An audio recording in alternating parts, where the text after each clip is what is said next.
Marty, it's been a week. You were gone for the first portion of it and you came back. When did you find out the news? What happened? I found out on the trail actually. The trail I did is in BC and it's 54 kilometers long, and the trail is not a loop. So you start at one end and then you finish at the other, and then hitchhike back to your car. And so I was moving east to west, and we were meeting people who were doing it west to east kind of thing. And it was on the second day on the trail. We're in a campsite at the end of the day. People are hanging around, getting to know each other, because we all generally camp in the same areas when we're hiking close to rivers and stuff. And then somebody just I heard somebody say it, like, Charlie Kirk was killed, and I was like, there's no way, like, how, like, that's a rumor, or what do you, and how would you know, right? And they said no, they had started yesterday, and they knew, and that's how I found out. And they didn't have a lot of details. And then when we continued hiking on the next day, then same thing that night, there was other people in camp. We asked again, and now we started getting details, and then I realized, holy shit, it's real. It's real, and it's very real, and I like it. It's hard. I've had a hard time all week. I mean, I looked up to Charlie a lot. Like, I looked up to his debating skills, his ability to articulate himself, communication, all of that. He's such a character that you know, it's been really hard. It's been really hard.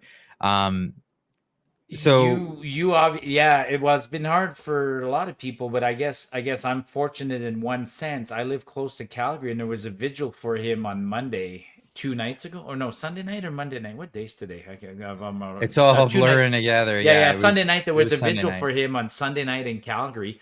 Man, what a beautiful thing! Like, I showed up at 6 o'clock. People were already there at City Hall. I thought maybe we'd get 100, 200 people at the vigil, because it was so spontaneous and so quick to get out on the internet, right? And I'm not exaggerating, man. There was 3,000 people, at least 4,000 people. So it was awesome to, events like it's awesome when you have a support group. And same thing, like, and I've always said this. Sorry to interrupt, but I Mhm. live in Alberta, and like-minded people like Charlie, and people who like Charlie, and people like me and you are all around us. So, I think you in BC are probably, you have a support group and you have friends, but it's not as big as my support group. I'm blessed to live No. in Alberta, where we have people who speak their mind and love freedom. Yeah, it's a bit isolating out here. I'm not gonna lie. I moved out here for the beauty and the mountains and all of that stuff, not realizing I was moving into basically a liberal hellhole. I mean, it really is. It absolutely Yeah, is yeah. out here. My riding, even in the last provincial election, voted green. I mean, that just to give you a hint of Yeah. they're not even into the NDP out here. They're even further left than that. And it's crazy. So you feel a bit isolated. I mean, I'm so thankful for the internet community, all of that. And among the internet community is a lot of people that want to, discuss these things. And we Yep. see it all the time. We've seen it for years, just the discourse that's out there, the vitriol on one side, and the openness, the just the attempt to really have these conversations, these hard topic conversations in a place that's just, it feels so off base. It just feels so crazy that Well, the like, discord.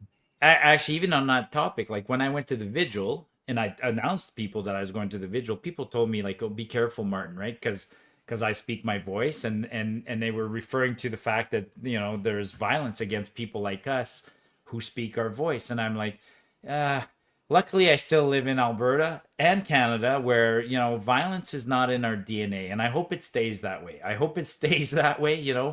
But on the same token, you're coming to town tomorrow, and there's a conference in town, and I've already heard, unfortunately, a couple of speakers got scared, and they're not coming. Yeah, Which that's which and I said, when you do that, then the other side wins. Like, that's what they want, to that is what scare they us. want. Yeah. That is what they want, and that's what they've been trying to do with the rhetoric for a long time. Yeah. And you know, I mean, how do you say this? There's only so long that you can be screaming Nazi, Nazi, Nazi about people until somebody does something about it. And not only that, like some of the rhetoric, it's not just oh, they're bad people. It's go get them kind of rhetoric. In fact, what was it recently? Who's Well, that actually, guy? Go ahead. Oh, your audio just cut out, Marty. So, well, what I was gonna pull up is a lot of people are pointing this out. So, and this is even reaching mainstream media news.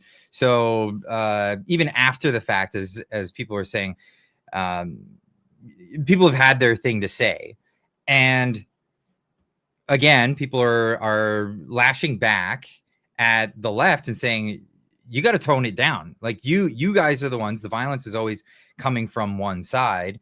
And it seems like the players in this case are unapologetic.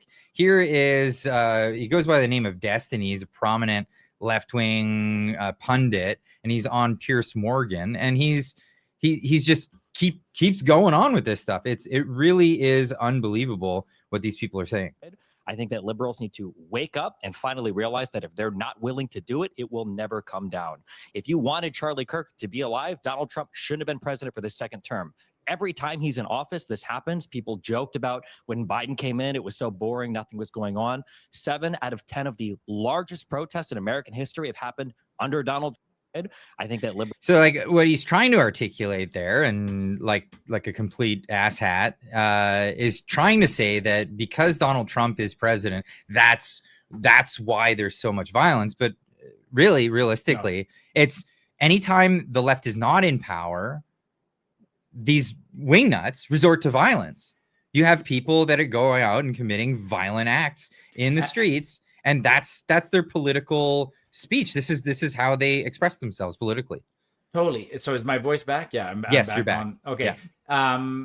Clyde, go to my Twitter feed, and I elevated it to the top.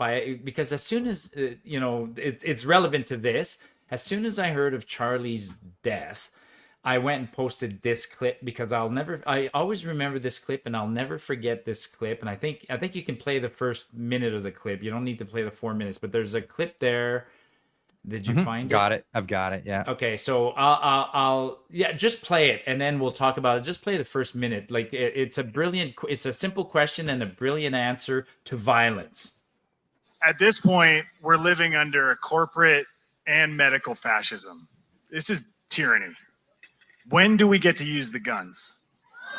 No, and I'm not. That's not a joke. I'm not saying it like that. I mean, literally, where's the line? How many elections are they going to steal before we kill these people? So no, no, hold on. No, stop. Hold on. Now I'm going to denounce that. I'm going to tell you why. Because you're playing into all their plans, and they're trying to make you do this. That's okay. Just hear me out. You started with a compliment, so at least give me a little bit. They are trying to provoke you and everyone here.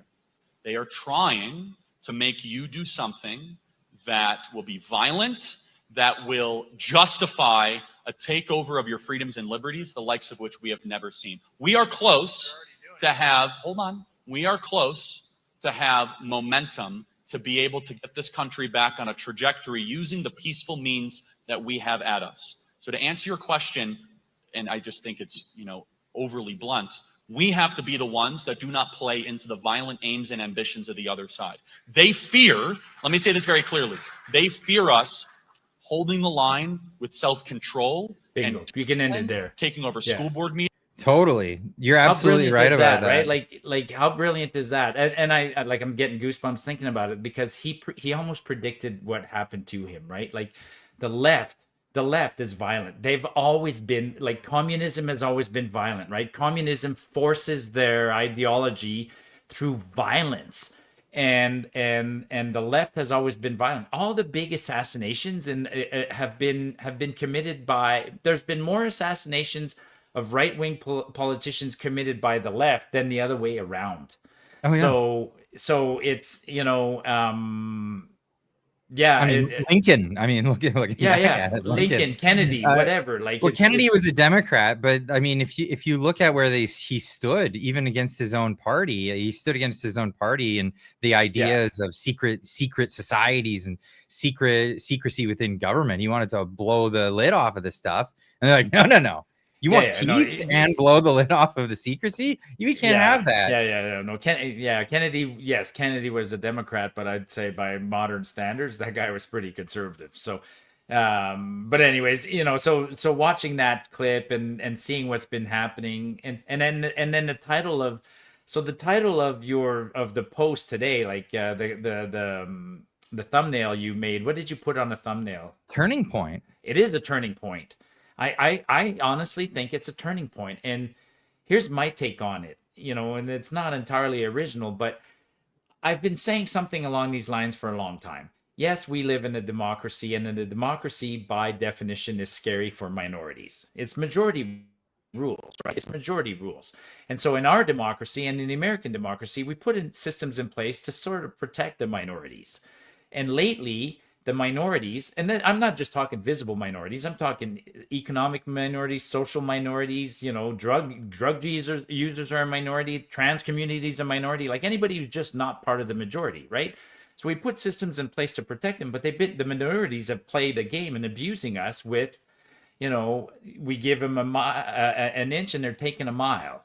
And so I think what you're going to see now is the awakening of the silent majority who's going to go, okay, yeah, we've gone too far. Like, we accommodate you, and you weren't happy enough with the accommodation that you'd end up shooting some of our our thinkers and our representatives and our people. And so, I love where you're going with that, because the idea of a constitutional republic, the United States, was the idea that it's not a democracy.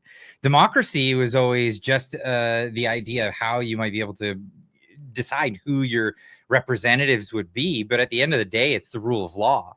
And the rule of law protects the individual, which is the ultimate minority.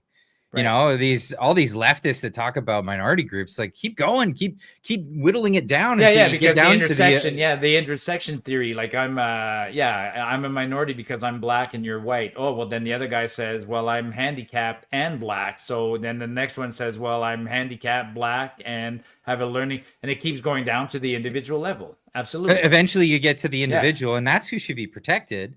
And that it's the ultimate minority is just each and every individual. No weighing of the scales for whatever this or that other reason.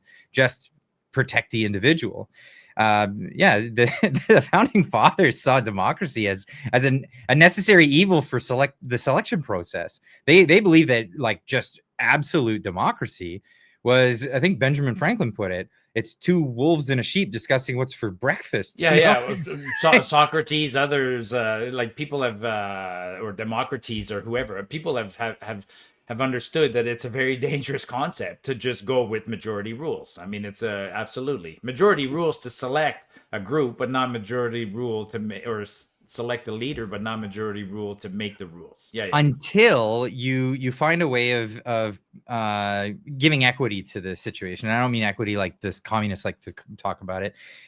In the sense that if only if you have a stake in it can you vote on it. And this is where the free market comes in, because the market's the ultimate democracy. You vote on all the things that you want to buy, and you're voting on the things you don't want to buy, because you're sending a market signal to everyone out there that, I don't want any of that stuff, and neither do all these other people. And it's the best way of finding democracy is through the marketplace, because then that's what allocates resources. It tells people to get into it. You look like you got something to say. No, I'm laughing at the comment. Somebody said handicapped, black, fat, and lesbian, checkmate. Yeah. No. So, I mean, it's like. So, but the thing is, the argument's been had that it's both sides. It's both sides of this are in the wrong, and both sides are definitely got the rhetoric and are behaving badly. But we look at the response. This is the right. This is the left. The response to Charlie Kirk example here. It's vigils everywhere across the world. I mean, yep. In Europe, in Canada, in the United States. What was the response to George Floyd? It was this. It was rioting. It was all of this. And I don't know if George Floyd was even a character that they really they latched onto because it just fit all the criteria. It's not that he was a well-known person or anything like that. He was actually on drugs and committing a robbery at the time that it all happened. So again, the response is completely lopsided. And so people have been saying, like, we're not putting up with this anymore. We can't deal with this. And even JD Vance put out a video yesterday saying enough is enough. We're absolutely done with this. Here's his thing he said. There is no unity with people who scream at children over their parents' politics. There is no unity with someone who lies about what Charlie Kirk said in order to excuse his murder. There is no unity with someone who harasses an innocent family the day after the father of that family lost a dear friend. There is no unity with the people who celebrate Charlie Kirk's assassination. And there is no unity with the people who fund these articles, who pay the salaries of these terrorist sympathizers, who argue that Charlie Kirk, a loving husband and father, deserved a shot to the neck because he spoke words with which they disagree. Did you know that the George Soros Open Society Foundation and the Ford Foundation, the groups who funded that disgusting article justifying Charlie's death, do you know they benefit from generous tax treatment? They are literally subsidized by you and me, the American taxpayer. And how do they reward us? By setting fire to the house built by the American family over 250 years. I'm desperate for our country to be united in condemnation of the actions and the ideas that killed my friend. I want it so badly that I will tell you a difficult truth. We can only have it with people who acknowledge that political violence is unacceptable, and when we work to dismantle the institutions that promote violence and terrorism in our own country. And so what we thought was like, okay, well, this happened and we're all devastated by it. We thought the other side, the left, would be, So just terror, oh wow, this is awful. Why did this happen? And maybe look inward on themselves. But that's not what we got. You can tell that a lot of people are going, oh, okay, yes, it's an afterthought. Oh yeah, he died. That's a bad thing. Like I can think of people like Rachel Gilmore was put on the spot, and basically she did a follow-up video going, yes, being shot is bad. It's like, no, that should have been your first reaction. You open with that, like you open with, violence is not ever the solution. It's we're speaking, and then maybe you go into your tirade about whatever you want, but you don't mention violence as an afterthought. And a lot of people on the left, a lot of people got canceled on the left, right? A lot of people lost their jobs and stuff like that. And well, they were outright celebrating. People totally. And again, I'm not a cancel guy. I don't promote it. But if you say something completely offensive and your employer decides to fire you because of it, I mean, I got no problem with that. Like that's completely within their rights. And so people are whining about being canceled. I think they're that's a whole interesting topic in and of itself. I don't think anybody in Canada got canceled, but people got canceled in Canada. There's a few academics that are hiding behind their tenure and their academic privileges to, and no, there's no celebrating somebody's death. Like at his core, Charlie Kirk is a guy who debated. Hey, that's all he ever did, man. And he invited a cool debate. Like he was really, you're right. Like he was cool, calm, and collected. Like learning. I used to watch him. I didn't entirely like his style of debating some days. You know what I mean? Like I wouldn't debate him because I found just like I wouldn't debate Ben Shapiro. They're on a whole other plane, right? So, But yeah, they were very good at it. They're very good at it. Yeah. He knew how to bring the conversation into the directive where he wanted it to go. And he did it with clever techniques of asking a question rather than answering the question that was provided. But a lot of times that's how you combat somebody asking you a loaded question, like the type of trick questions or sophistry that people bring to these discussions.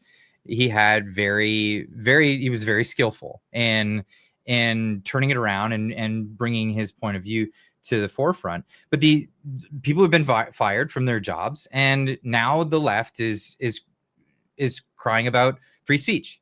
And here I really want to point out the difference. Like, cancel culture that's been going on for all this time has largely been the left finding people that just publicly turn up to be like Trump supporters or on the right, mainstream on the right, finding where they live, where they work, and then getting them fired.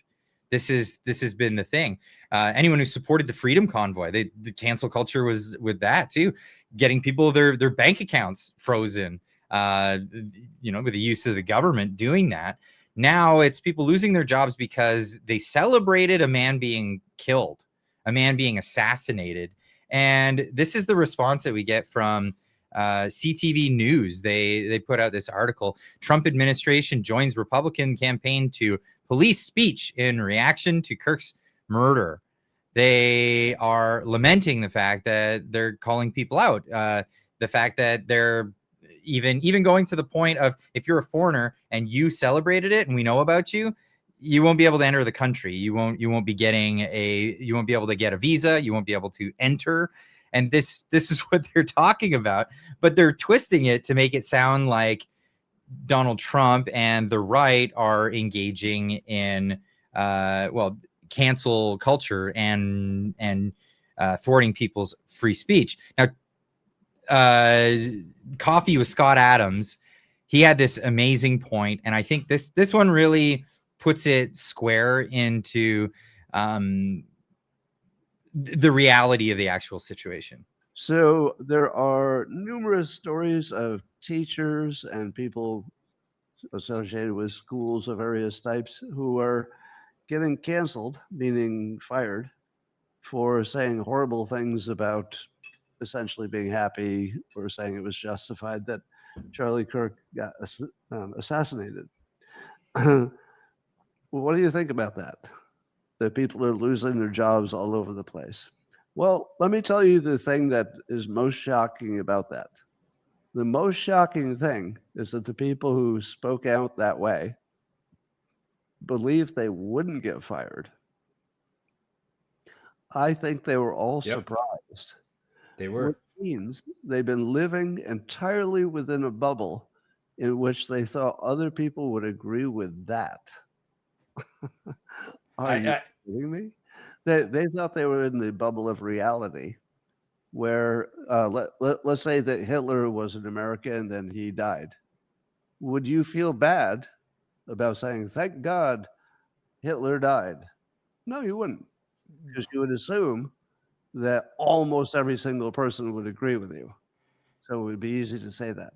Yeah, it would be easy to say that, but Hitler obviously did awful things, and you would be happy that he's gone. Charlie never actually did awful things. That's what's crazy. And he's referring to, like, I always find this weird how people get in their cars and videotape themselves in their cars. I don't know if it's a studio for people, but he's talking about, there's two prominent cases. There was a girl this week who's crying on camera, and she's like, I wouldn't have said those bad things if I thought I could be fired for it. That's what he's saying, right? Like, people are literally like, I wouldn't have said it if I thought it's like, no, you shouldn't say it because it's evil. You shouldn't say it because it's immoral. You shouldn't say it because it's bad.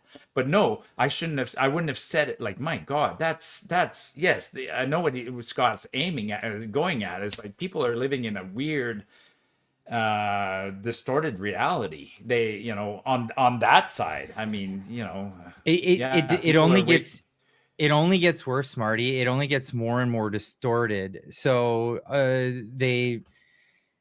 what came out today was they made the announcement of what charges they're going to be laying on the killer, Charlie's killer, and in that in that they discussed a lot of the details that have come out, communications that this guy had with his transgender lover and slash roommate, and how there's premeditation to all of this, and that came out today in a news conference. And ABC News, their coverage of it, I don't even know how to describe this other than to just let it play and let people see for themselves how ABC framed this. We have seen an alleged murder with such specific text messages about the alleged murder weapon, where it was hidden, how it was placed, what was on it, but also it was very touching in a way that I think many of us didn't expect.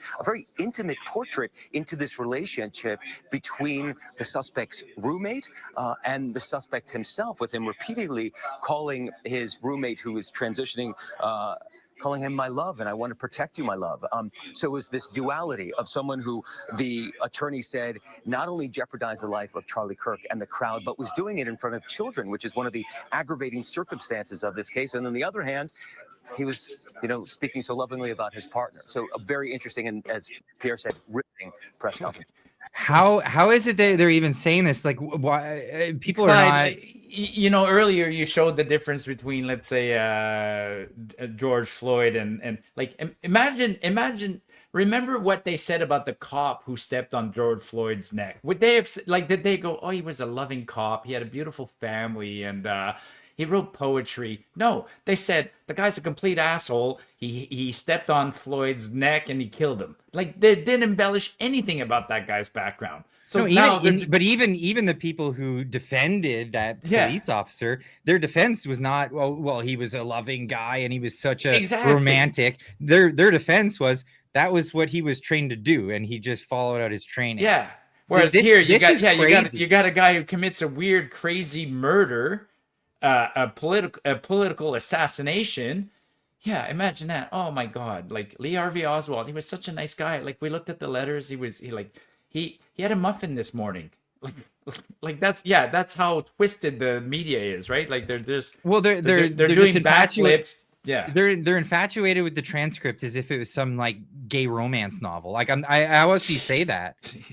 Jesus, man. Right? We're gonna have to transition to another topic. This is gonna, like, wow. It gets so okay. Let's go a little bit deeper, a little uglier. But I mean, like, this. Well, a little bit deeper, a little bit uglier. So here's a little bit of the progression, and this, because I'm a user of this platform, it upsets me quite a bit. Discord, only a few days prior, right afterwards, says the platform was not used by the suspect to have these plans for the assassination. This is what TMZ wrote. This is what went out. Only a day later, alleged killer reportedly chatted online with others, claimed it was his doppelganger. Where did he do it? He did it on Discord. Then it goes to, the Kirk shooting suspect appeared to confess to it on Discord.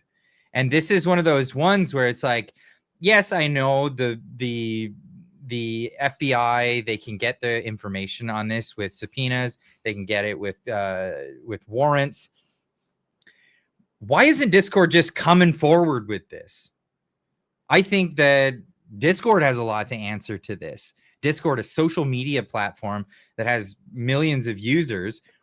If this is a thing that happened on public forums that were accessible to other people, why aren't they just handing it over? Yeah, sure, voluntarily, but I'm gonna play devil's advocate here, because while this is happening this week, back home here in Canada, this week the House of Commons return to sitting, and the first bill in the House of Commons is C8. And you and I are going to talk about Bill C8 a lot in the coming weeks, because Bill C8 is the Liberals use this as an excuse, even though it targeted us and the Conservatives. The Liberals are going to use this as an excuse to protect us. Bill C8 is a piece of legislation that would compel companies like Discord or TikTok or whoever to disclose all this kind of information. So that's, I'm in the pursuit of justice and in a criminal trial, yes, Discord should be, subpoenaed and provide some information if they know something. Mhm. But I don't want them to be forced to divulge anytime they see something that worries them or something like that. You know what I'm Well, saying? Like, what's gonna yeah. happen though is some of this information is gonna come out in the investigation. Yes. So when the FBI went to the roommate's house, the roommate showed the conversation on a screen, and FBI agents took photographs of those what was transcribed there. And they're going to get subpoenas for that. They're going to get warrants to establish that.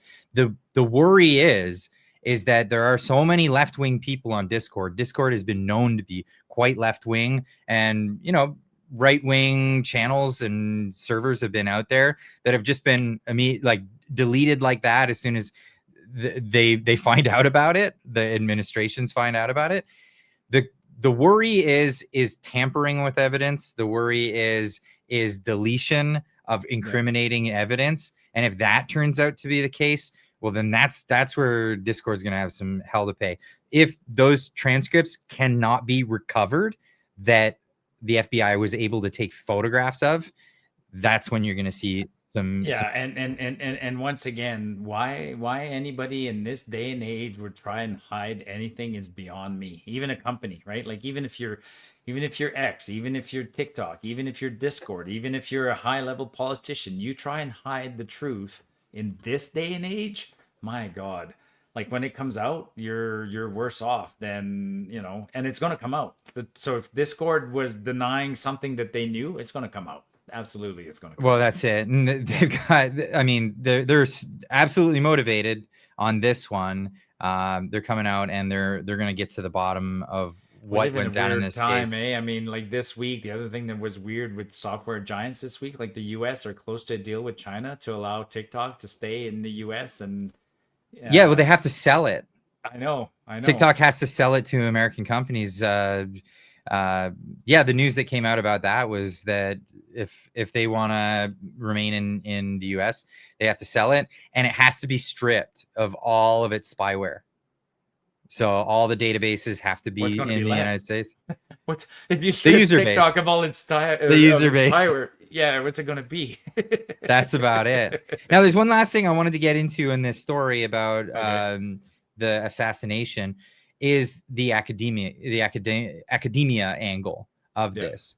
Now, when the news first got out of who the person was, everyone scoured social media to find out who this guy was, and they found a lot of like Facebook posts and things of him growing up, showing that he grew up not from some left-wing family. He was actually raised by people on the right. MAGA family, he's from a MAGA family. They said, in Utah, and he grew up relatively, going to church and with a great upbringing, that kind of thing. So it was when did things go wrong and what happened? And Dinesh D'Souza put this out. I thought this was probably the most poignant thing to this point was if you had any doubt about the responsibility of academia in turning a relatively normal kid into normal kids into monsters, I give you Tyler Robinson.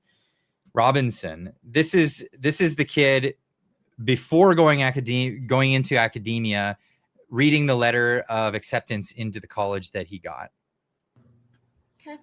Congratulations. You have been selected to receive the Resident Presidential Scholarship from Utah State University. The value of this scholarship is approximately $32,000. This scholarship is available for 4 years or 8 semesters. With his family celebrating being brought into academia. Now, once in academia, we've been seeing this time and time again. It has become a turnstile of domestic terrorism. It really, I don't know how a better way of putting it. That was Charlie's most common platform and style, and what he's probably most famous for was going on campuses and offering an open mic to people in any science, but mostly it was the human sciences and the humanities, who would come up to the mic and he would debate them, and he made them look like absolute goofs. and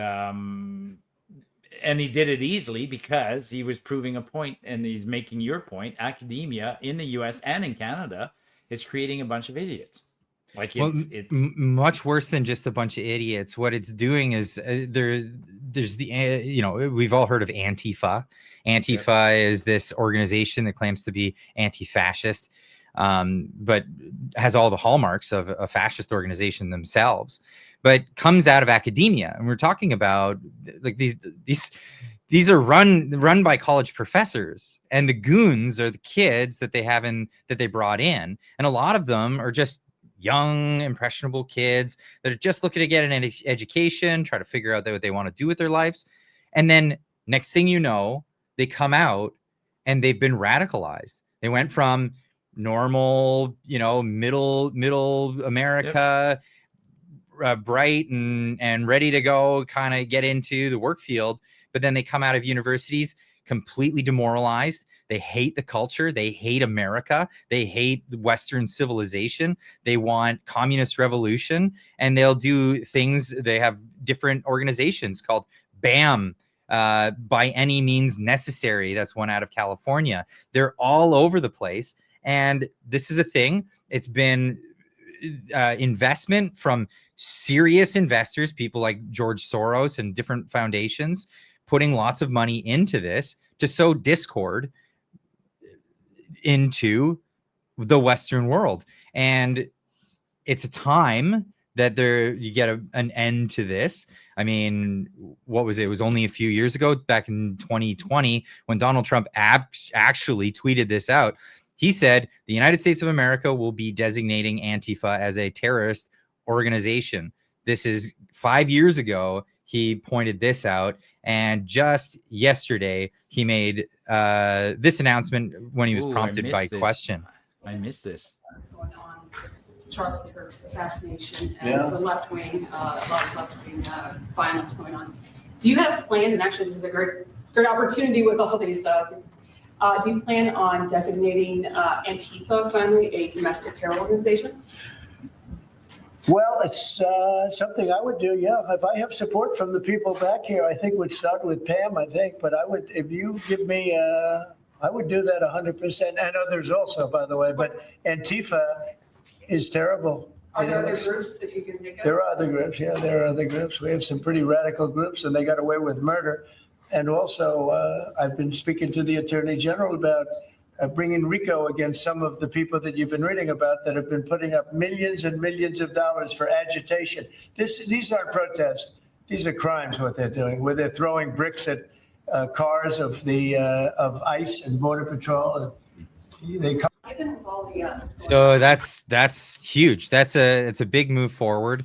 That's what they're looking to do. They're looking to designate them as a terrorist organization, which means once that's the case, it's like, okay, well, raid time. Let's go get warrants and go into these servers where they've been discussing these things, find out exactly what plans, because we know there's plans, who's been running it, where their funding's been coming from, all of that kind of stuff. Would like to get to the bottom of it. Yeah, and yeah, no, I support that. I mean, I consider it. Antifa is not as big in Canada. I mean, it does exist. There are similar groups in Canada, but it's, I can't stand people who try and convince me that it's a valid organization just based on its name, right? Its name is anti-fascism. I'm like, that doesn't mean anything. I mean, North Korea is called the People's Democratic Republic of North Korea. Is there anything democratic about North Korea? It's just a name, right? So, as a matter of fact, yesterday I went to a town hall again in Calgary. It was the Alberta Next panel hosted by Danielle Smith, where they're discussing next steps for sovereignty. And it's not a UCP event. It's a provincial event. Like, she's there as the premier. So you're going to this event and anybody's allowed to come. Like, there's no restrictions, no membership. And there were people there who walked up to the mic with their masks on. And to me, that should be illegal. And we're not talking like a medical mask. We're talking like somebody with a black mask. I mean, I stepped up and I asked a question. I'm not afraid to show my face. I believe in, what I'm allowed to say. And anybody who wears a mask at a protest or in public to ask a question, I I don't trust them. No, I don't trust them at all. Absolutely. Yeah. I identify that girl yourself. got booed, or by the else... way. That girl got booed. She was like, we're at a town hall in Airdrie, and she tried to make the point, like, she's, you guys don't represent Alberta. It's like, well, I'm sorry, honey, but she's the premier and she got elected, so she represents Alberta. And then she tried to slam the room because she's like, well, I'm looking around this room and it's not very diverse. I'm like, it's not diverse because we're in small town redneck Alberta. Like, I mean, like, they want to force their she got booed, man. Oh, she got booed, and I'm glad she got booed. Like, like trying to force her diversity.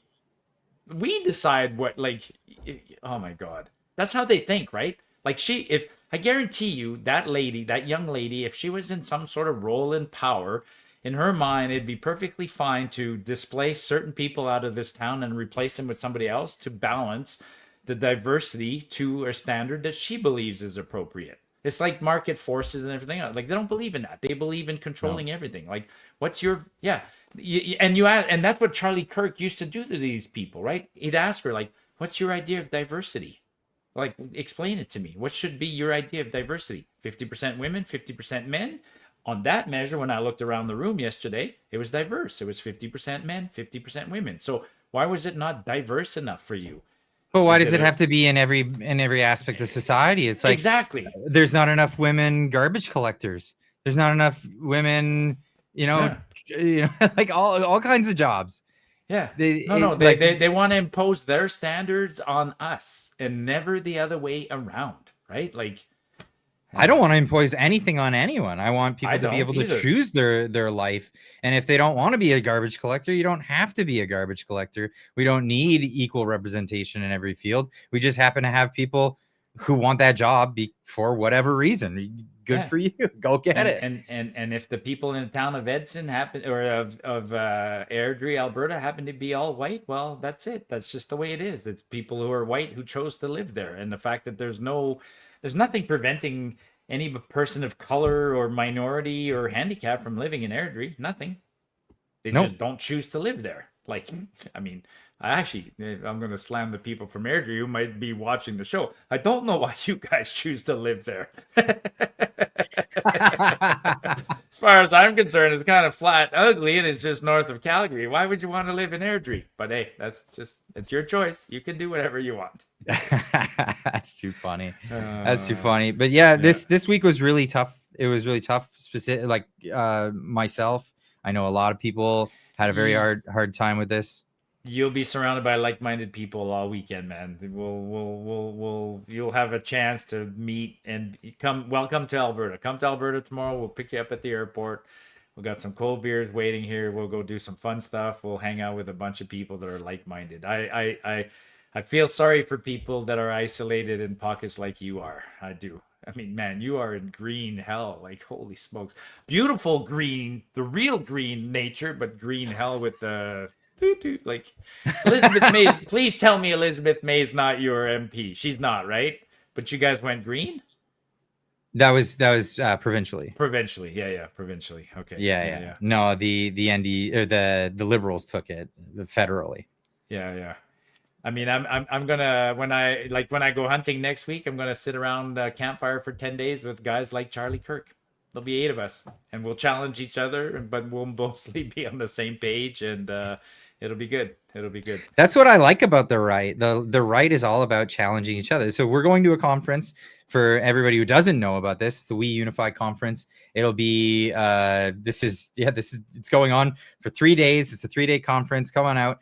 On Thursday there's a dinner. We're doing a get together on Wednesday. That's tomorrow night. Tonight for anyone who's watching this tomorrow.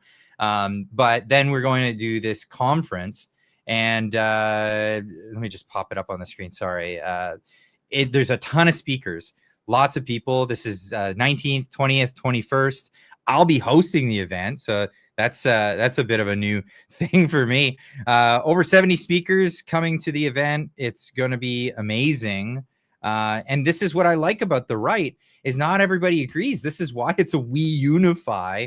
And we got to say this language of we're unifying people, because, we don't always agree, but what we do agree on is discussion we agree on getting together to hash out these ideas, because this is how we formulate new opinions, is through open dialogue and discussion. We're going to get nowhere by shutting people down. And as Charlie said, when the discussion's over, that's when the violence happens. And we saw that. We absolutely saw that. We can't have any more of that. We gotta strengthen society, and we gotta move past it. And the only way to do that is through that. I mean, some other people are taking things their own direction. I know Steven Crowder made a public announcement saying that if anyone comes at them, they're going to be using legal violence back on anyone. Gone are the days where they just pat someone on the back and say, leave us alone, and go off, do your own thing. That's some of the announcements that we're seeing across the board. And it's unfortunate. It's unfortunate it's come to that, but it hasn't come to that because we did the wrong thing. No, as Charlie said, they fear us because we have self-control right now, and that's why they fear us. And so, yeah. Okay. Well, I'm hoping future conversations will turn into more other fun things to talk about. This whole week has really been wrapped up around this. Is there any other stories you wanted to? Oh, you wanted to talk about the moose thing. Yeah, let's ignore Parliament for today. I mean, let's just talk about it real quick. Parliament resumed. Carney's already gone on his way to Mexico. Parliament resumed, and the way it stands right now, Parliament will sit less than 70 days in 2025, which is the least number of days our Parliament has sat since 1937. Okay, so 70 days our Parliament's going to sit. Parliamentarians are going to sit. We're apparently in an economic crisis, unseen, unprecedented. All hell, we were told that the end of the world was happening, but it can wait. Our parliamentarians are like, well, you know what? We don't need to rush. We don't need a budget. We don't need to sit. We don't need to do anything. So Parliament right now is back to being a joke, but we'll talk about that more in the coming weeks. But yeah, let's give a shout out to Moose. Let's show Moose. Let's talk a quick bit about Moose on the Loose's chart there, if you want, if you don't mind. Yeah, no problem. I'll pull up these. This is his tweet. He's made it available for everybody. This is his chart. It's unbelievable. There's so much detail to it, and it's hard to tell from this zoomed out view. The center. So Moose has been doing some amazing, documentary sleuthing, investigating. So at the center of his chart, and the links are there in the chart. Like when you zoom in on the chart, you can keep zooming in. At the center of the chart is Mark Carney.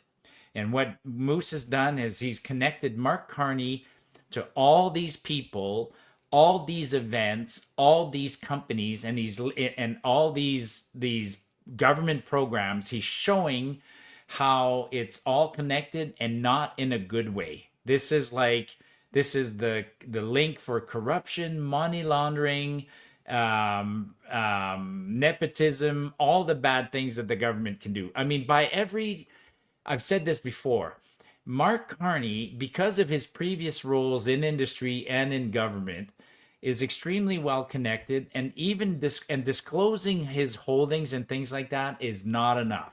Okay, he shoved his holdings with friends and family, with his kids, his uncles, his brothers, the whole bit, and there's no possibility of Mark Carney not being in some form of or way, shape, or form of conflict of interest. Any policy that the government takes, like this week, the government says we're going to build more houses.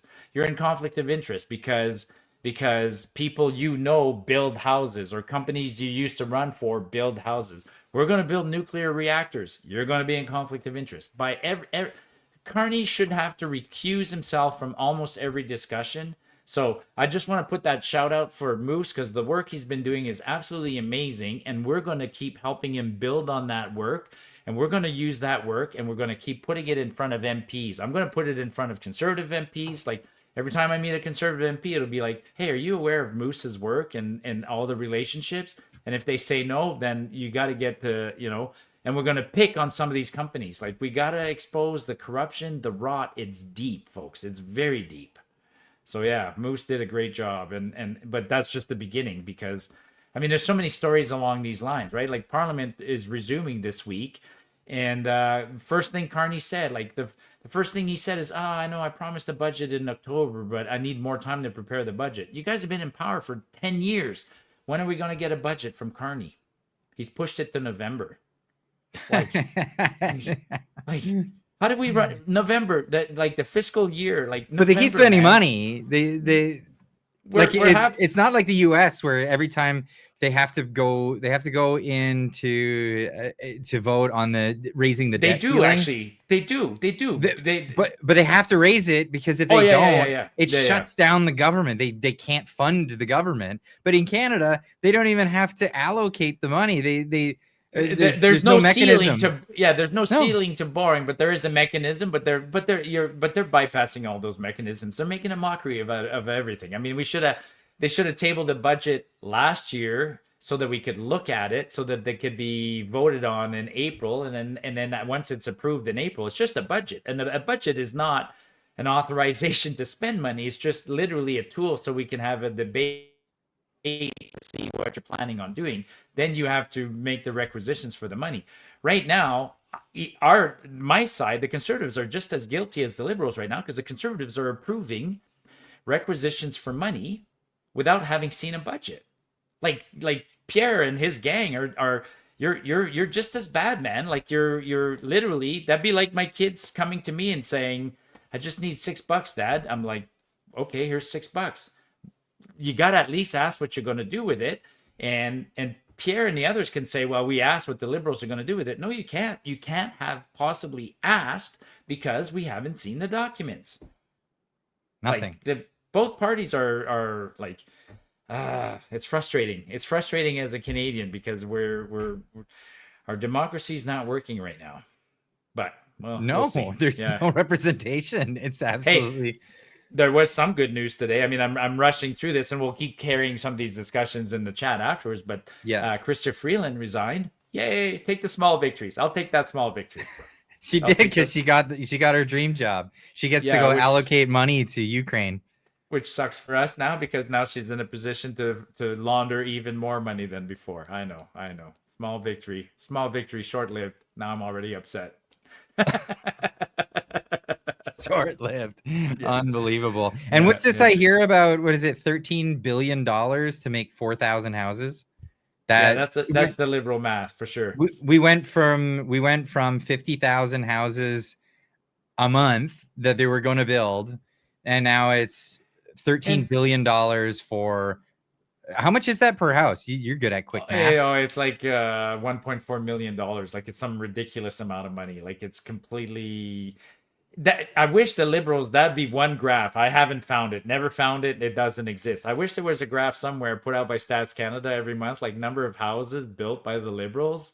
I bet you it'd be pretty sad. By the way, when the Minister of Housing made that announcement, 3.25 million. Yeah. Okay. Yeah, I was off by a factor of 2. It's when they and that's a recycled promise. I tweeted that, right? Like in 2021, the Liberals had that exact promise in their 2021 platform. So they did nothing in 4 years. So it's a completely recycled promise. And I guarantee you, Brookfield is involved. And when the minister was delivering this promise, like, take my word for it, folks, he was standing in front of like a shoebox apartment literally like a trailer. Like their optics are so bad. Like, that's what you can bet that if the Liberals spend $1 million building a house, I'm going to say 700,000 would be administration, 200,000 will be laundering and greasing palms, and then 100,000 will go towards the actual house. Like, what percentage of the Liberal, like, why governments shouldn't even be in business of building houses? No, there's plenty of people that want to build houses. They just want the government to get the hell out of the way and free up more land. That's about the most that the government would have to do. Then the other factor is inflation, just the prices, the cost of the sorry. That's not the only other factor. The other factor is over regs. The regulations on house building it's gone crazy out here. House builders are like, I met a house builder, showed me his place that he built maybe 5 or 6 years ago. And he says, it's illegal to build what I built here. I can't build it again. Because the walls aren't thick enough. The insulation's not big enough. There's no future considerations for solar panels on the roof. You put a gas furnace in the plate. Yeah. It's like as much as they try and speed up the process, they make it so complicated that, yeah. By the way, inflation went up, right? The Bank of Canada and the Stats Canada released the numbers this morning. The inflation as reported by Stats Canada is 1.9% year over year, which is 3 months in a row of going up now. The median inflation, which I think is a way more realistic number, it's the inflation that takes out the outliers, is 3.5%. 3.5% inflation. Steaks, beef, year over year inflation on beef is over 12%. Unbelievable. Like, no wonder I'm eating hot dogs every week and getting sick of them. I can't afford anything else. All right, Marty, where can people find you? Marty Up North on X. And come give me a little boost on X. I drop off after I go for my 4 or 5 day hikes. It's like pedaling up. It's like paddling upstream. You know what I mean? Do you ever experience that on the channel? Like the views go down because you've left for a couple of days and you got to try and build it back up. Like on X, it's crazy. It's crazy. So if you guys see me posting a whole bunch of stuff lately, it's because I'm trying to regain that momentum. Like I'll be going through it after this conference because it's going to be hard to post as often as I normally do.